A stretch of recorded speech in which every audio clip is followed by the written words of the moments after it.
आज का हमारा टॉपिक है हाइड्रोजन बॉन्डिंग।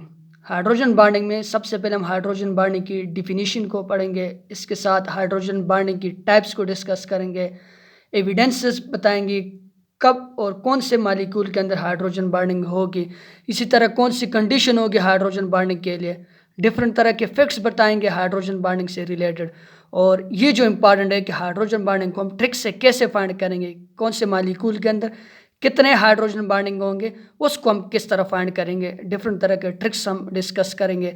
फिर स्ट्रेंथ ऑफ हाइड्रोजन बॉन्डिंग को डिस्कस करेंगे, कौन से मॉलिक्यूल के अंदर हाइड्रोजन बॉन्डिंग ज़्यादा होगी और ज़्यादा होने से क्या इफेक्ट होगा उस मॉलिक्यूल के melting point, boiling point, viscosity, surface tension etcetera वगैरह। और इसी तरह जो एमसीक्यूज़ है हाइड्रोजन बॉन्डिंग से रिलेटेड, उसको भी एंड में हम सॉल्व करेंगे। तो सबसे पहले हाइड्रोजन बॉन्डिंग की डिफिनीशन यहाँ पर मैंने लिखी हुई है कि the force of attraction that exist between the hydrogen atom of one molecule, यहाँ पर मैंने ब्रैकेट में लिखा है fluorine, oxygen and nitrogen, with highly electron negative atom of another molecule.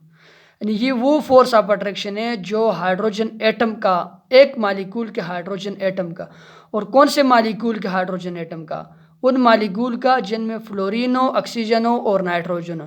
यानी फ्लोरीन किसी भी मॉलिक्यूल में इन तीनों एटमों के साथ बॉन्डेड हो, और फिर दूसरे मॉलिक्यूल में भी यही जो तीन एटम हो इनके साथ जब बॉन्ड बनाए, यानी partial positive hydrogen atom and partial negative fluorine और ऑक्सीजन नाइट्रोजन, एक मॉलिक्यूल का भी हो सकते हो और डिफरेंट मॉलिक्यूल का भी हो सकता है, उनके साथ जब बॉन्डेड हो उस तरह के फोर्स ऑफ अट्रैक्शन को हम बोलेंगे हाइड्रोजन बॉन्डिंग। अब हाइड्रोजन बॉन्डिंग दो तरह के होते हैं, एक इंट्रामॉलिक्यूलर हाइड्रोजन बॉन्डिंग और दूसरी इंटरमॉलिक्यूलर हाइड्रोजन बॉन्डिंग। हमारा जो मेन फोकस रहेगा वो इंटरमॉलिक्यूलर हाइड्रोजन बॉन्डिंग पे रहेगा। यानी हमने इंटरमॉलिक्यूलर फोर्स से स्टार्ट किया, उसमें हमने पढ़ा है कि hydrogen bonding is the types of intermolecular force, लेकिन ये इंट्रामॉलिक्यूलर भी हो सकती है, वो भी मैं आगे आप लोगों को बताने वाला हूँ। तो सबसे पहले हम देखेंगे कि किस तरह ये एक डायपोल मूवमेंट की एक स्पेशल तरह की टाइप्स है। देखना यहाँ पर हमारे पास फॉर एग्जांपल मैं यहाँ पर लिख लेता हूँ HCl। यहाँ पर अगर आप लोग देख ले तो ये इलेक्ट्रोनिगेटिविटी का डिफरेंस पीछे डायपोल मूवमेंट में भी हमने पढ़ लिया। क्लोरीन की इलेक्ट्रोनिगेटिविटी ज़्यादा होती है तो इसके ऊपर पार्शियल नेगेटिव चार्ज और हाइड्रोजन के ऊपर पार्शियल पॉजिटिव चार्ज। अब दूसरा मैं एक डायपोल लिख लूँ, यही HCl वाला, तो क्लोरीन के ऊपर नेगेटिव चार्ज और हाइड्रोजन के ऊपर पार्शियल पॉजिटिव चार्ज। अब यहाँ पर एक डायपोल का दूसरे डायपोल के साथ एक फोर्स ऑफ अट्रैक्शन होती है जिसको हम बोलते हैं डायपोल मूवमेंट। अब ये भी नेगेटिव चार्ज और ये हाइड्रोजन के दरमियान बॉन्डिंग होगी, ये डायपोल मूवमेंट है। अब ये हाइड्रोजन बॉन्डिंग नहीं है, इसके लिए डिफरेंट तरह की कंडीशन है और फैक्ट्स है, उसको हम डिस्कस करेंगे। अब अगर मैं यहाँ पर HF के मालिक्यूल को लिख लूँ, ये H और F, सिमिलरली यहाँ पर दूसरा HF के मालिक्यूल को लिख लो, तो यहाँ पर अगर आप लोग देख लो तो फ्लोरीन के ऊपर पार्शियल नेगेटिव चार्ज होगा और हाइड्रोजन के ऊपर पार्शियल पॉजिटिव चार्ज होगा, लेकिन ये जो पार्शियल नेगेटिव चार्ज होगा ये थोड़ा सा ज़्यादा होगा और यहाँ पर पार्शियल पॉजिटिव चार्ज भी ज़्यादा होगा। अब ये क्यों? अगर आप लोग क्लोरीन और फ्लोरीन में देखें तो फ्लोरीन की इलेक्ट्रॉन नेगेटिविटी ज़्यादा है, ये जो बॉन्डेड इलेक्ट्रॉन है इसको अपने करीब ज़्यादा कर लेगा, तो इसके ऊपर नेगेटिव चार्ज ज़्यादा डेवलप हो जाएगा और हाइड्रोजन के ऊपर ये जो पॉजिटिव चार्ज है ये भी ज़्यादा डेवलप हो जाएगा। यानी ये मोर इलेक्ट्रोनेगेटिव, यानी नेगेटिव चार्ज इसके ऊपर ज़्यादा है एज़ कम्पेयर टू क्लोरीन, और यहाँ पर पॉजिटिव चार्ज हाइड्रोजन के ऊपर कम है जब ये क्लोरीन के साथ बॉन्डेड है, और जब ये फ्लोरीन के साथ बॉन्डेड है तो पॉजिटिव चार्ज इसके ऊपर ज़्यादा है। अब यहाँ पर एक फोर्स ऑफ अट्रैक्शन क्रिएट हो जाएगी, ये भी एक डायपोल के दरमियान क्रिएट हो जाएगी, लेकिन ये फोर्स ऑफ अट्रैक्शन चूंकि स्ट्रांग है, एक स्पेशल टाइप से डायपोल मूवमेंट की जाएगी, यानी फोर्स ऑफ अट्रैक्शन है, फोर्स ऑफ अट्रैक्शन है, और ये फोर्स ऑफ अट्रैक्शन ज़्यादा इलेक्ट्रोनेगेटिव एलिमेंट और ज़्यादा मोर पॉजिटिव एलिमेंट के दरमियान बना हुआ है, और इस special type of dipole movement को हम बोलेंगे हाइड्रोजन बॉन्डिंग, जो कि हाइड्रोजन पहले से इलेक्ट्रोनेगेटिव एलिमेंट के साथ अटैच है और वो जब दूसरे मॉलिक्यूल में भी इन इलेक्ट्रोनेगेटिव एलिमेंट के साथ बॉन्ड बनाए, इस तरह के फोर्स ऑफ अट्रैक्शन को हम बोलते हैं हाइड्रोजन बॉन्डिंग। अब इसकी एविडेंसेस हम देखेंगे, ये तो मैंने जनरल एक एग्जांपल दे दी, लेकिन इसकी एविडेंसेस हम देखेंगे। इसकी एविडेंसेस से सबसे पहले हमें ये पता है कि मेल्टिंग पॉइंट और बॉइलिंग पॉइंट जो होता है, melting point and boiling point is directly proportion to molecular mass, यानी किसी भी मालिक्यूल का जब मालिक्यूलर मास इंक्रीज़ होता है तो उसका बॉइलिंग पॉइंट और मेल्टिंग पॉइंट भी इंक्रीज़ होता है। इसके लिए हम डिस्कस करेंगे यानी हाइड्राइड ऑफ ग्रुप 4 एलिमेंट, और उससे पहले भी मैं आप लोगों को एक जर्नल एग्जांपल बता दूं। अगर हम डाई मिथाइल ईथर को देख लें, किसको देख लें? Di methyl ether. Di methyl ether का फार्मूला यहाँ पर मैं लिखवा रहा हूँ, ये देखना, ये CH3 है और यहाँ पर O है और यहाँ पर CH3 है, ये डाई मिथाइल ईथर है।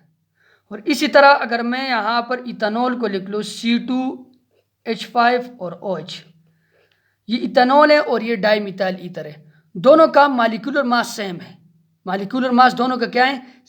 सेम है, यानी इक्वल है, दोनों का मालिकुलर मास बराबर है। लेकिन जब हम बॉइलिंग पॉइंट इस डाई मिथाइल ईथर का देखते हैं तो इस डाई मिथाइल ईथर का जो बॉइलिंग पॉइंट है वो है -21 डिग्री सेंटीग्रेड, और जब हम इथेनॉल का बॉइलिंग पॉइंट देख रहे हैं तो वो है 78 डिग्री सेंटीग्रेड। यहाँ पर तो एक बहुत ही बड़ा डिफरेंस आ गया। यहाँ पर तो मैंने बोला कि मेल्टिंग पॉइंट और boiling point is directly proportion to molecular mass, और यहाँ पर मालिक्यूलर मास दोनों का सेम है लेकिन दोनों के बॉइलिंग पॉइंट में बहुत ही बड़ा डिफरेंस है।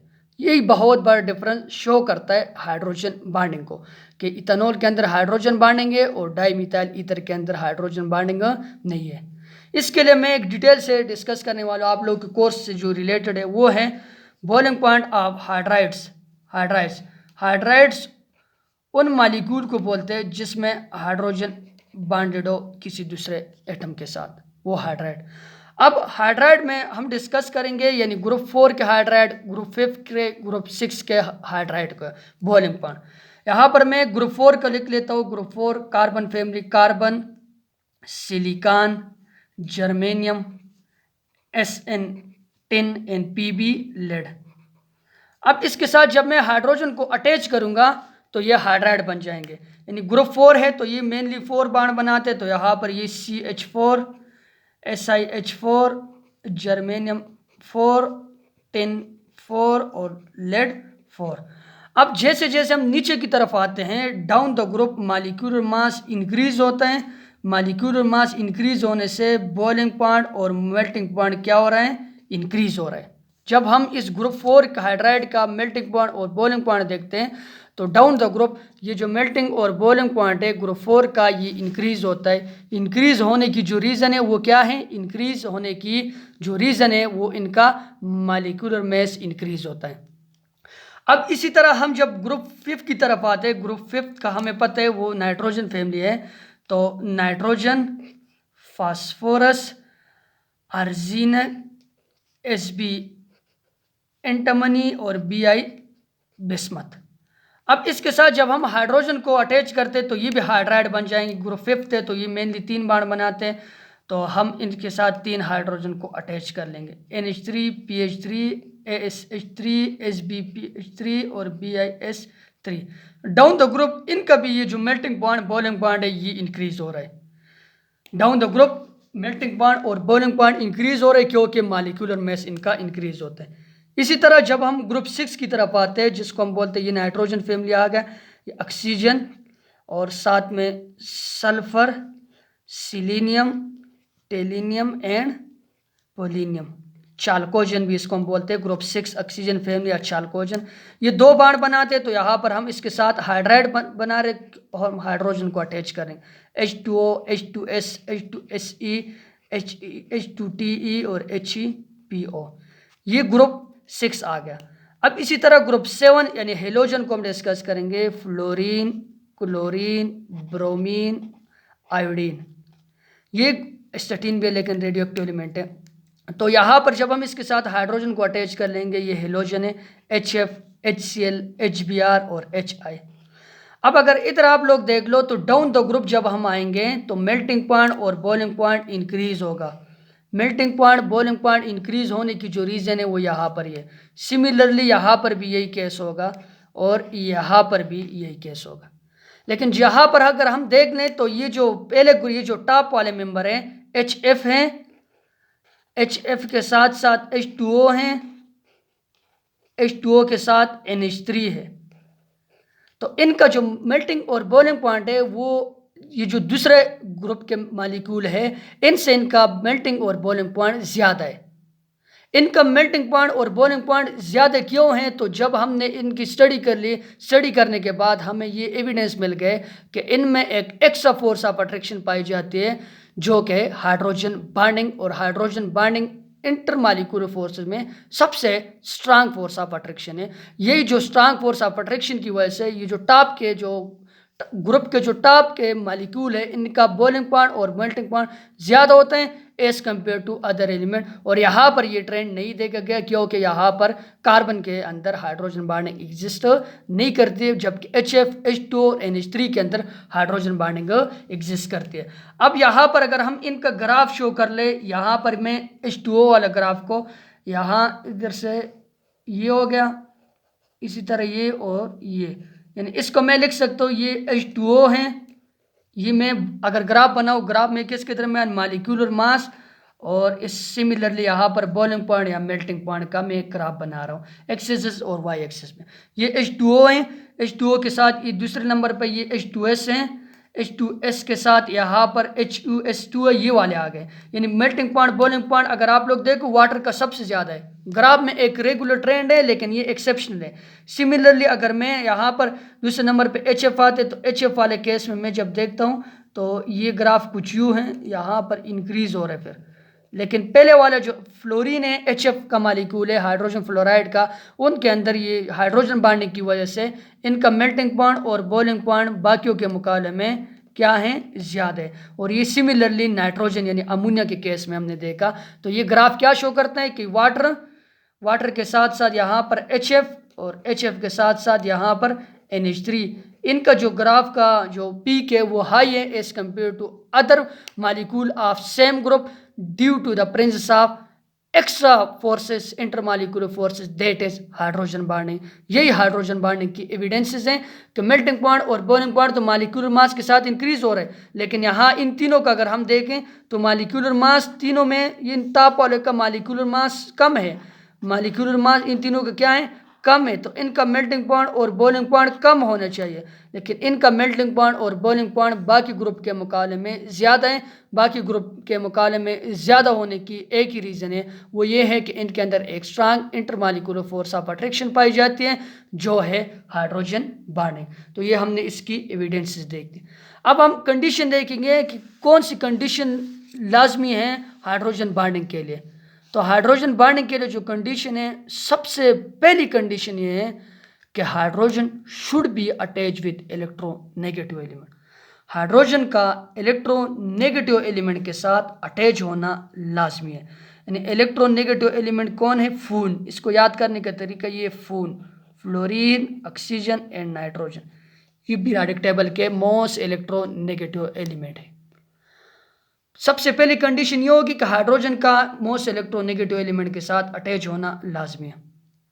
दूसरी बात यह है कि ये जो मोस्ट इलेक्ट्रोनेगेटिव एलिमेंट है इनका साइज का स्मॉल होना भी लाजमी है। अब अगर आप लोग देख लो तो क्लोरीन और नाइट्रोजन की इलेक्ट्रोनेगेटिविटी कंपेरेबल है, लेकिन क्लोरीन के साथ जब H अटैच हो, यानी हमने जब HCl का मालिक्यूल देख लिया तो वहाँ पर हाइड्रोजन बॉन्डिंग नहीं है।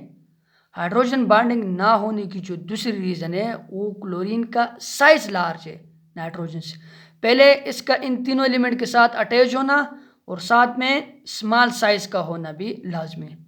तीसरी बात यह है कि लोन पेयर ऑफ इलेक्ट्रॉन का होना भी लाजमी है। इन तीनों एटम या इनके अलावा भी अगर हाइड्रोजन बॉन्डिंग होती तो अगर उन एलिमेंट के ऊपर हाइड्रोजन यानी लोन पेयर ऑफ इलेक्ट्रॉन है तो हाइड्रोजन बॉन्डिंग होगी। अगर लोन पेयर ऑफ इलेक्ट्रॉन नहीं है तो वहाँ पर फिर हाइड्रोजन बॉन्डिंग पॉसिबल हो नहीं है। आगे मैं एग्जांपल से समझाऊंगा। इसके साथ साथ डिफरेंट तरह के फैक्ट्स, यहाँ पर हम फैक्ट्स देखेंगे कि hydrogen bonding is only 5% strong as covalent bond. Covalent bond के मुकाबले में ये सिर्फ 5% स्ट्रांग है, लेकिन कोवेलेंट बॉन्ड तो इंटरमॉलिक्यूलर फोर्सेज है और इंटरमॉलिक्यूलर फोर्सेज में हाइड्रोजन बॉन्डिंग सबसे ज़्यादा स्ट्रांग, उसके बाद डायपोल मोमेंट और उसके बाद लंडन डिस्पर्शन फोर्सेज। ये एक ट्रेंड है इंटरमॉलिक्यूलर फोर्सेज का। दूसरा फैक्ट ये है कि hydrogen bond is directional in nature. Hydrogen bond को हम डायरेक्शन इन नेचर यानी इसको हम डॉट से रिप्रेजेंट करते हैं और ये हमें डायरेक्शन बताते हैं।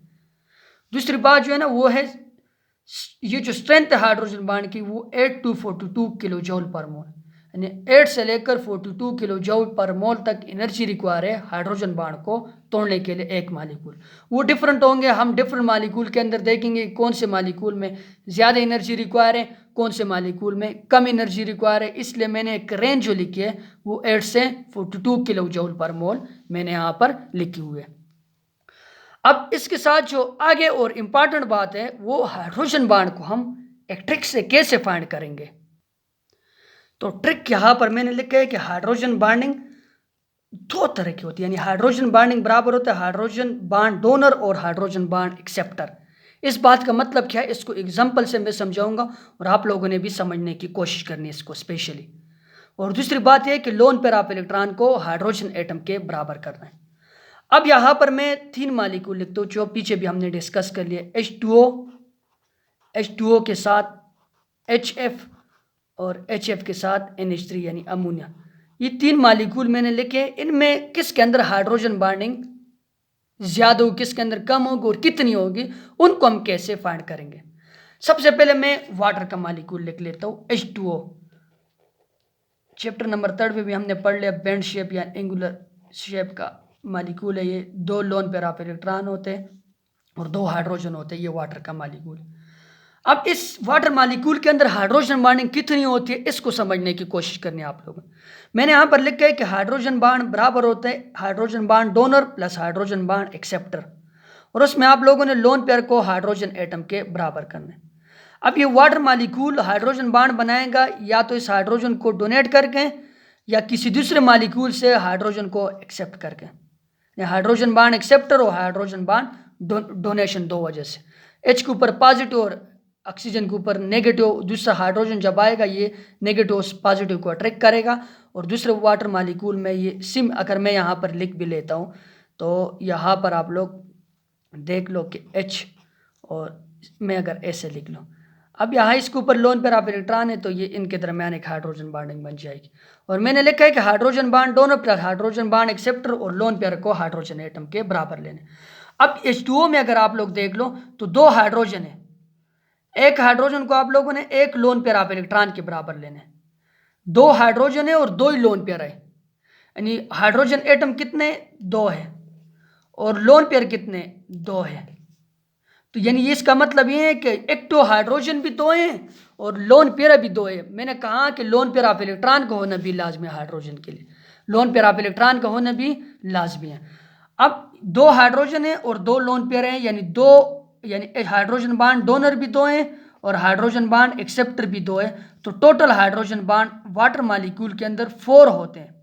बाज़ लोग कहते हैं कि 2 होते 3 होते, लेकिन एवरेज इसके अंदर 3 पॉइंट समथिंग होते हैं, लेकिन असल में हाइड्रोजन बॉन्डिंग वाटर के अंदर 4 होते हैं, क्योंकि इस फार्मूले की मदद से जब हम निकालेंगे hydrogen bond donor plus hydrogen bond acceptor वाले से, तो वाटर मालिक्यूल के अंदर जो हाइड्रोजन बॉन्डिंग होती है वो 4 होती है। एक मालिक्यूल के अंदर हाइड्रोजन बॉन्डिंग कितनी होती है 4 होती है। सिमिलरली अगर मैं HF का यहाँ पर देख लूँ तो H और F यहाँ पर अगर आप लोग देख लो तो फ्लोरीन के ऊपर जो लोन पेयर ऑफ इलेक्ट्रॉन होते हैं वो 3 होते हैं और साथ में हाइड्रोजन एटम कितने, हाइड्रोजन एटम यहाँ पर 1 है। तो हाइड्रोजन एटम को आप लोगों ने लोन पेयर ऑफ इलेक्ट्रॉन के बराबर लेने। तो हाइड्रोजन एटम कितने 1 है, तो एक लोन पेयर को आप लोगों ने एक हाइड्रोजन एटम के बराबर लेने, यानी और एक हाइड्रोजन एटम को भी सिमिलरली एक लोन पेयर के बराबर लेने। यहाँ पर तो लोन पेयर 3 है लेकिन हाइड्रोजन एटम चूंकि 1 है, हाइड्रोजन एटम और लोन पेयर दोनों को बराबर करना है, ज़्यादा नहीं करना है। यहाँ पर 2 लोन पेयर है तो इनको आप लोगों ने छोड़ देना है। यहाँ पर तभी मैंने गिने कि एक हाइड्रोजन एक लोन पेयर को और दूसरा हाइड्रोजन दूसरे लोन पेयर को, तो 2 और 2 4 होते हैं। यहाँ पर 1 और 1 को जब हम जमा करें हाइड्रोजन बॉन्ड डोनर और एक्सेप्टर वाले केस में, तो HF मालिक्यूल के अंदर हाइड्रोजन बॉन्डिंग 2 होती है। कितनी होती है 2 होती है। अब सिमिलरली अगर मैं NH3 का देख लूँ तो NH3 में आप लोग देख सकते हो NH3 5th ग्रुप से बिलोंग करते, तो इसके ऊपर एक लोन पेयर ऑफ इलेक्ट्रॉन है। अब लोन पेयर ऑफ इलेक्ट्रॉन यहाँ पर 1 है और हाइड्रोजन 3 है, और हमने क्या करना है, हमने हाइड्रोजन और लोन पेयर ऑफ इलेक्ट्रॉन दोनों को बराबर करना है। तो हाइड्रोजन जब 1 है लोन पेयर को तो फिर हम निकाल देंगे, और तो फिर हाइड्रोजन 3 है लेकिन लोन पेयर 1 है, तो 1 लोन पेयर और 1 हाइड्रोजन के बराबर लोग हैं, तो यहाँ पर भी 2 हाइड्रोजन बॉन्डिंग है। अब आप लोग को समझाने का मतलब ये है कि हाइड्रोजन और लोन पेयर को बराबर करना है। यहाँ पर अगर आप लोग देख लो, लोन पेयर 2 एक्स्ट्रा बच गए लेकिन हाइड्रोजन नहीं उसके साथ। यहाँ पर अगर आप लोग देखो 2 हाइड्रोजन एक्स्ट्रा बच गए लेकिन वहाँ पर लोन पेयर नहीं है। लोन पेयर और हाइड्रोजन एटम को बराबर करो, बराबर करने के बाद आप लोग उनको फिर जमा करो हाइड्रोजन बांड डोनर और हाइड्रोजन बांड एक्सेप्टर वाले फार्मूले से, तो वो आप लोग के पास क्या बन जाएगी, हाइड्रोजन बाइंडिंग बन जाएंगी कि मॉलिक्यूल में आप लोग हाइड्रोजन बाइंडिंग को किस तरीके से फाइंड करोगे। यह हाइड्रोजन बाइंडिंग के बारे में फैक्ट होगी। अब ये जो स्ट्रेंथ ऑफ हाइड्रोजन बाइंड है, strength of hydrogen bind it is directly proportional. यहाँ पर मैं 3 चीज़ें लिखूंगा। हाइड्रोजन बाइंडिंग का जो स्ट्रेंथ है वो डायरेक्टली प्रोपोर्शनल है नंबर ऑफ हाइड्रोजन बांड। सबसे पहली बात यह है कि नंबर ऑफ हाइड्रोजन बांड, यानी अगर हाइड्रोजन बाइंडिंग की स्ट्रेंथ ज़्यादा होगी जब नंबर ऑफ हाइड्रोजन बांड ज़्यादा होंगे पर मॉलिक्यूल। इसी तरह हाइड्रोजन बाइंडिंग की स्ट्रेंथ ज़्यादा होगी जब मॉलिक्यूलर वेट किसी मॉलिक्यूल का ज़्यादा होगा। और बात नंबर 3 ये है कि हाइड्रोजन बाइंडिंग की स्ट्रेंथ ज़्यादा होगी जब इलेक्ट्रोनेगेटिविटी ऑफ एटम ज़्यादा होगी। क्या चीज़ ज़्यादा होगी, इलेक्ट्रोनेगेटिविटी ऑफ एटम ज़्यादा होंगी, तो हाइड्रोजन बाइंडिंग का स्ट्रेंथ भी साथ में क्या होगा, ज़्यादा होगा। तो स्ट्रेंथ ऑफ हाइड्रोजन बाइंडिंग का अगर हम केस देखें तो वाटर HF और अमोनिया के अंदर हम केस कुछ यूँ लिखेंगे कि वाटर के अंदर जो स्ट्रेंथ ऑफ हाइड्रोजन बाइंडिंग है यानी एक्सटेंट ऑफ हाइड्रोजन बाइंडिंग है वो वाटर के अंदर सबसे ज़्यादा होने की सबसे पहले रीज़न क्या है, आप लोग नंबर ऑफ हाइड्रोजन बाइंडिंग को देख लो। वाटर में तो 4 है, बस बात ही क्लियर है कि हाइड्रोजन बाइंडिंग की जो स्ट्रेंथ है वो वाटर के अंदर ज़्यादा है और वाटर का बॉइलिंग पॉइंट इसी वजह से ज़्यादा होता है HF से और NH3 से। दूसरे नंबर पे आप लोग आ जाओ तो HF और NH3 दोनों में तो हाइड्रोजन बाइंडिंग क्या है, इक्वल है, 2-2 हैं।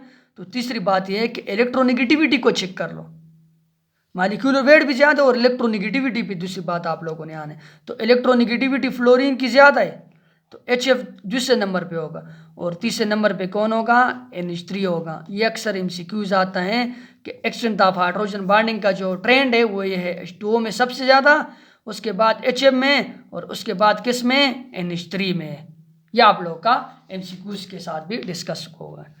अब यहाँ पर ये जो इंपॉर्टेंट चीज़ मैं लिखवा रहा हूँ ना, H2O H2SO4 और तीसरे नंबर पे मैं यहाँ पर लिख सकता हूँ CH2 और यहाँ पर CH2 और यहाँ पर OH और यहाँ पर भी OH और आखिरी नंबर पे मैं लिखवा रहा हूँ H2SO4।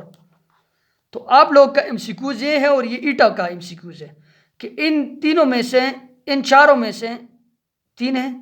ये मैंने H2SO4 तो पहले भी लिखा हुआ है, तो चौथा मैं यहाँ पर दूसरा लिख लेता हूँ, वो मैं लिख लेता हूँ NH3। तो इन चारों में से बॉइलिंग पॉइंट किसका ज़्यादा होगा, तो बॉइलिंग पॉइंट के लिए आप लोगों ने सबसे पहले ये देखनी है। मैं आप लोगों को हिंट्स दे दूं कि सबसे पहले हाइड्रोजन बाइंडिंग का नंबर देखो, किस में नंबर ऑफ हाइड्रोजन बाइंडिंग ज़्यादा।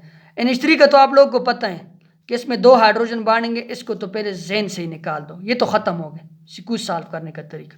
अब इसके बाद वाटर का तो आप लोगों को पता है, यहाँ पर ऊपर भी मैंने बता दिया कि वाटर के अंदर 4 हाइड्रोजन बाइंडिंग होती है। अब H2SO4 और ये जो ग्लाइकोल मैंने लिखा, ये ग्लाइकोल का फार्मूला है, इनके अंदर आप लोगों को हाइड्रोजन बाइंडिंग का नहीं पता है।